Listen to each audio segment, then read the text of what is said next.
पूरे नशीले पदार्थों से हमारा बिहार में उत्पात होता है। और अपने ही जहां हम नशे से एकदम चूर चूर, कोई दारू नहीं पीता है तो खैनी भागता है, खैनी नहीं भागता गांजा पीता है, गांजा नहीं पीता तारी पीता है। किसको रोक लगाइएगा आप ये बताइए। एक सिर्फ पर्सनल इशू पे कि नहीं हमने दारू बंद कर दिया, तारी भी बंद करो, खैनी भी बंद करो, सारी चीजें बंद करो, सिगरेट भी बंद करो। नशा सिर्फ दारू में ही है? नशा क्या सिर्फ दारू में ही है? नशा अफीम में भी है, नशा गांजा में भी है, नशा खैनी में भी है, जर्दा में भी है। पान दुकान का जर्दा बंद करो, सिगरेट बंद करो। 10 सिगरेट पियेंगे तो कैंसर हो जाएगा, वो भी जहरीली है।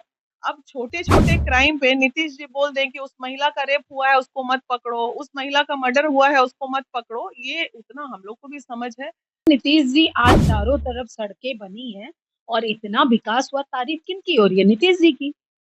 तो इसलिए हो रही है क्योंकि भाई आपके गवर्नमेंट में आपके लॉ एंड ऑर्डर या आपकी व्यवस्था से आज इतना कुछ अच्छा हुआ। और आपकी व्यवस्था से जो ये खराब हो रहा है आपने बंद कराया, बहुत अच्छा। तो आपने बंद कराया, बंद कहाँ हुआ?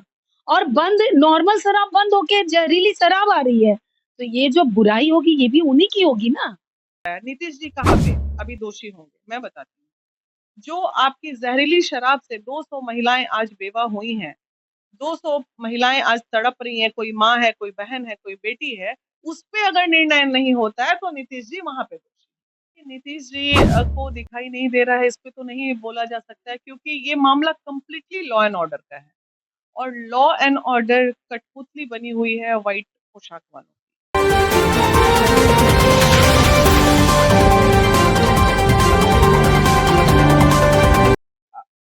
हमारे साथ इस मुद्दे पे चर्चा करने के लिए बीना मानवी जी और अरुणा मैम जी हैं। हम इन्हीं से चर्चा करेंगे कि आखिरकार बिहार किस ओर जा रहा है और जो ये अपराध बढ़ रहे हैं इसे कैसे कंट्रोल किया जा सके। पहले तो मैम आपका बहुत बहुत स्वागत है। मैम, जिस तरीके से अपराध बढ़ रहा है बिहार में और खास करके महिलाओं को टारगेट किया जा रहा है, नीतीश बाबू जी को बिल्कुल दिखाई नहीं दे रहा है, तो इस पे आप लोग क्या कदम उठाएंगे? नीतीश जी को दिखाई नहीं दे रहा है इस पे तो नहीं बोला जा सकता है, क्योंकि ये मामला कंप्लीटली लॉ एंड ऑर्डर का है। और लॉ एंड ऑर्डर कठपुतली बनी हुई है व्हाइट पोशाक वालों की। तो ये कहीं ना कहीं बहुत ही दुर्भाग्य है कि जहां खाकी वर्दी वाली बात जब आती है और सरकार के लोग होते हैं, वो लोग सेंट्रल के लोग होते हैं, वो लोग और कहीं ना कहीं चंद इशारों पे बिक के अपनी गरिमा खो बैठते हैं। अगर हमारा बिहार का लॉ एंड ऑर्डर डिपार्टमेंट मान जाए कि नहीं हमें क्राइम को रोकना है, तो इसमें नीतीश जी क्या बोलेंगे कि नहीं क्राइम मत रोको, क्राइम होने दो। तो ये लॉ एंड ऑर्डर वीक है। अब लॉ एंड ऑर्डर किसके इशारे पे काम कर रहा है ये सोचने का मुद्दा है। कोई बड़ी बात नहीं है कि एक क्रिमिनल को पकड़ना, कोई बड़ी अभी जो आपका सोनपुर वाला कांड हुआ है उसमें वो कोई क्रिमिनल थे? अरे बाप बेटा को पकड़ना, पुलिस के नाक के नीचे से निकल गया, पकड़ नहीं पा रहे हैं, तो इसमें नीतीश जी क्या करेंगे? नीतीश जी जाके पकड़ेंगे? तो ये कहीं ना कहीं हमारा प्रशासन भ्रष्टाचार की ओर जा रहा है और ये पूरी की पूरी बदनामी सिर्फ और सिर्फ प्रशासन की हो रही है। मैम, जिस तरीके से आप बोल रहे हैं कि नीतीश जी जाके तो नहीं पकड़ेंगे, लेकिन बिहार का जो पुलिस है वो तो नीतीश जी के अंडर है, नीतीश जी के कहने से चलता है, ना कि किसी और आम जनता के कहने से। इतना समझ महिला विकास मंच के पास है कि नीतीश जी किस मुद्दे पे रोकेंगे और किस मुद्दे पे नहीं रोकेंगे।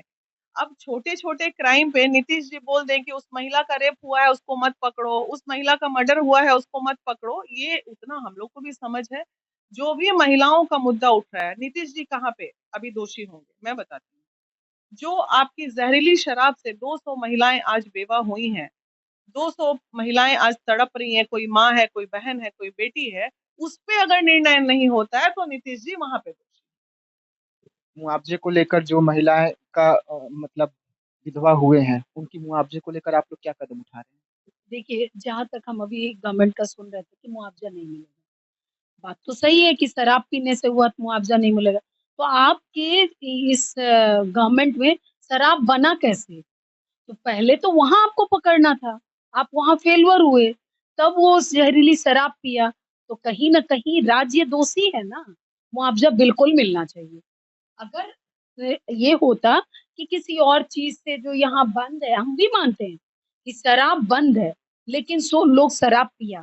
शराब बंद है तो मिला कैसे? आप फेल्योर हो गए। आप फेल्योर हुए और उसके बाद राज्य की इन गतिविधियों की अगर सरकार में जानकारी नहीं है, तो भी आप फेल्योर हैं। प्रशासन मिला-जुला है, तो भी आप फेल्योर हैं। तो मुआवजा उसी कंडीशन में मिलता है जहाँ सरकार फेवर होती है, लेकिन उनको एहसास होता है ना कि हमारी गलती के कारण है, तो भाई हम आपको मुआवजा देंगे। बिल्कुल देना चाहिए। बहुत सारे लोग मर गए हैं, मरने वाले तो मर गए पी के, अब बेचारे घर वाले का क्या दोष है? विधवा माँ का क्या दोष है? विधवा अ, औरतों का क्या दोष है? और जो माँ तड़प-तड़प के रो रही हैं, उनका क्या दोष है? उनको बिल्कुल मिलना चाहिए। खाने का रोज़गार, खाने रोजगार को, दे दें, हाँ, व्यवस्था कर दें, सारी और व्यवस्था देनी ही ये चाहिए। व्यवस्था तो सरकार कर रही बिहार के जो खेल मंत्री हैं वो हाजीपुर आए हुए थे और हाजीपुर में आके उनका एक बयान सामने आता है जो बहुत चौंकाता है कि जो बॉर्डर से दारू आ रहा है वो जहरीला आ रहा है। तो बॉर्डर सील करने का किसका जिम्मेदारी है? आम जनता का। यही तो हमारा भी यही सवाल है। हम जाके देखें, या घर में जो लेडीज़ बैठी रहती थी, अपने मर्द का इंतज़ार करती हैं, काम करके लौटेगा और वो अगर शराब पी के आ रहा है और वो जहरीला है, तो ये क्या एक-एक, हम ये भी नहीं बोलते कि नीतीश जी ला जाके लेके अगर नीतीश जी आज चारों तरफ सड़कें बनी हैं और इतना विकास हुआ, तारीफ़ किनकी हो रही है? नीतीश जी की। तो इसलिए हो रही है क्योंकि भाई आपके गवर्नमेंट में आपके लॉ एंड ऑर्डर या आपकी व्यवस्था से आज इतना कुछ अच्छा हुआ, और आपकी व्यवस्था से जो ये खराब हो रहा है, आपने बंद कराया, बहुत अच्छा। तो आपने बंद कराया, बंद कहाँ हुआ? और बंद, नॉर्मल शराब बंद होके जहरीली शराब आ रही है। तो ये जो बुराई होगी ये भी उन्हीं की होगी ना। तो ये आप क्यों नहीं इस पे संज्ञान क्यों नहीं ले रहे हैं? आप जिस जिस तरह से डंडा किए, यहाँ बंद होना, उसी तरह से आप उधर दौड़ा दीजिए, एक-एक जगह बंद करा दीजिए। अगर बंद कराइए तो पूर्णतः कराइए, नहीं तो आंशिक खोल दीजिए ताकि लोग आराम से पैसे लेंगे, ज़्यादा पैसा गवर्नमेंट में भी आएगा, ये भी हो जाएगा। 6,000 करोड़ का जहरीला नहीं पिएगा।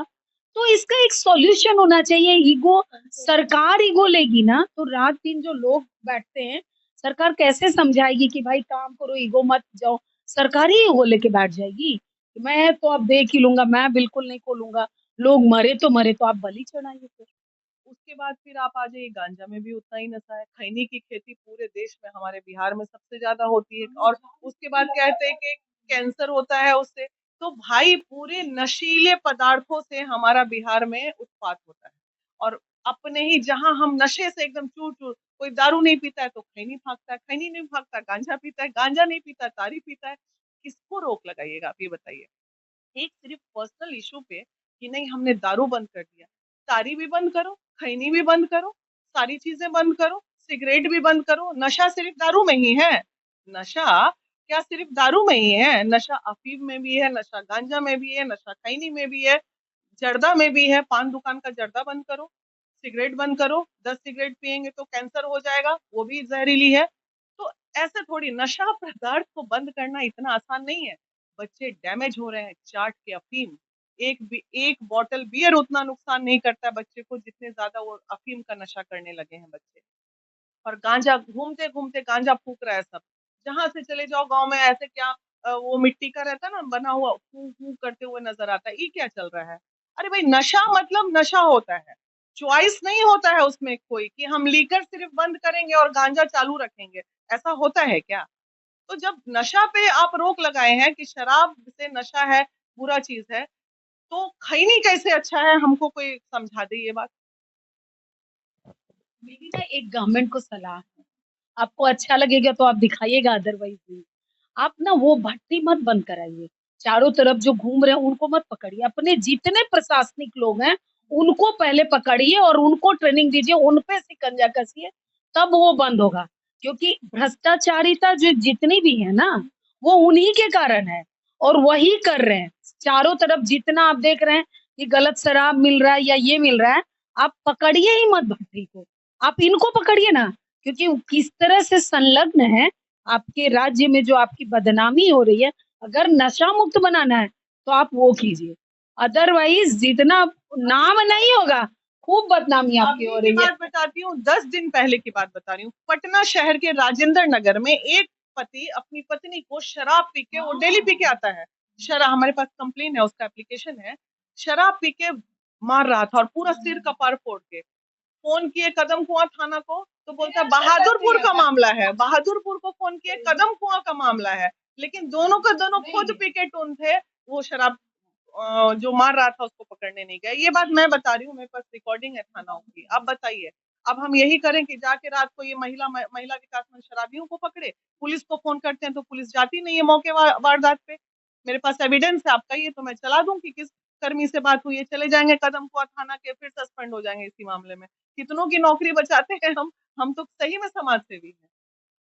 जिस तरीके से पासी समाज का जो रोजी रोटी है, वो नीतीश जी ने इतनी जल्दबाजी में खत्म किया, तो कहीं ना कहीं नीतीश जी को पहले उनके लिए रोजी रोटी जुगाड़ कर लेना था, तब बंद करना था। देखिए, शराब पीने से अगर मरे हैं, जहरीली शराब से, ये मुद्दा को 2 मिनट के लिए हम अगर हटा भी देते हैं, तो आप ये मानिए कि वो लोग जो है आपकी जनता है, आप जनता के जनार्दन है। तो आपका ये दायित्व बनता है कि आपके परिवार में कोई भूखा सो रहा है, तो वो भूखा ना सोए, ये देखना हमारा सरकार का ही काम है। मुआवजा दे ना दे, वो भूखे ना सोए, इसकी व्यवस्था करना सरकार का काम है। ये जहरीली दारू का मुद्दा नहीं है, ये किसी भी मैटर का मुद्दा है। कोई परिवार हमारा बिहार में भूखा ना सोए, ये देखना सिर्फ और सिर्फ हमारे माननीय मुख्यमंत्री का काम है, और उनके जो भी जनप्रतिनिधि हैं उनको आदेश दिया जाए, क्या आपके घर में बगल में कोई भूखा तो नहीं सो रहा है। तो ये तो इंसानियत का दायित्व है, ये उनको करना ही पड़ेगा और करना चाहिए भी। आपका सारण का दौरा था, वहाँ पे जो पीड़ित हैं उनसे आपकी जो टीम है वो जाके मिला और जानकारी लिया कि आखिरकार वो जो बेवा बच्चे हैं, जो औरतें बेवा हुए हैं, जो बच्चे अनाथ हुए हैं, उनका जो ग्राउंड स्थिति है वो आपकी जो टीम है वो जाके समझा। तो आपको क्या लगा देखकर, जिस तरीके से सरकार जो सारण टीम हमारी गई है, सारण टीम मिलके आई है कुछ परिवारों से। अभी हम मैं खुद पर्सनली पूरी टीम के साथ पटना से नहीं गई, हमारा पूरा गाड़ी लोडेड है, लेकिन हम जा नहीं पा रहे हैं। और हमारी जो मीडिया प्रभारी है, जो ऑलरेडी आरएन न्यूज वाली है, वो भी गई हैं, उन्होंने भी लोगों को मदद की है। तो चीजें चल रही है, लेकिन हम हमारी भी एक सक्षमता है ना। सारण टीम गया, 2 बोरा चावल पहुंचा दिया, निभा जी गई वो 4,000 5,000 से मदद कर दी, क्या इससे 200 परिवार पल जाएंगे? हम तो एक संदेश ही दे सकते हैं ना कि भाई मदद चाहिए, दीजिए, मदद कीजिए। आज इनरविल जाएंगे, रोटरी जाएंगे, ज्यादा से ज्यादा 1 महीने का खाने की व्यवस्था कर देंगे, उसके बाद क्या होगा उनका? जो बात आता है मेन उनका रोजी रोटी का सवाल है, रोजी रोटी के लिए आप लोग सरकार से किस तरीके से अपील करेंगे आप? रोजगार दे दें महिलाओं को, जो महिला जिस चीज में सक्षम है, एक रोजगार की व्यवस्था कर दें उन लोगों को। हम ये भी नहीं कह रहे हैं कि आप बैठा के खिलाइए। अरे कोई स्वीपर का काम दे दीजिए, किसी को आप कहीं पे गार्ड का काम दे दीजिए, कोई मशीन सिलाई सेंटर खोल दीजिए, बड़ी पापड़ तिलौड़ी करवा दीजिए। बहुत सारे रोजगार है महिलाओं के लिए बने हुए हैं। और आपके तो पता नहीं कितने कितने सारे वो योजनाएं आई हुई है महिलाओं के लिए, लगाइए उन सब परिवार को उसमें। अब क्या किया जा सकता है? आप 200 बेवाओं का सहारा तो आप ही ना है। भीष्म पितामह तो बिहार में एक ही हैं हमारे, तो सब तो उन्हीं को ना आस लगा के बैठेगा। जी हाँ, तो आप सुन रहे थे बीना मांडवी जी को, जिस तरीके से बिहार में अपराध बढ़ रहा है उस पे बीना मांडवी जी बहुत चिंतित है, लेकिन कहीं ना कहीं बीना मांडवी जी काफी सवाल सरकार पर उठा रहे हैं। तब तक के न्यूज के लिए बस इतना ही, आप बने रहिए हमारे सभी दर्शकों।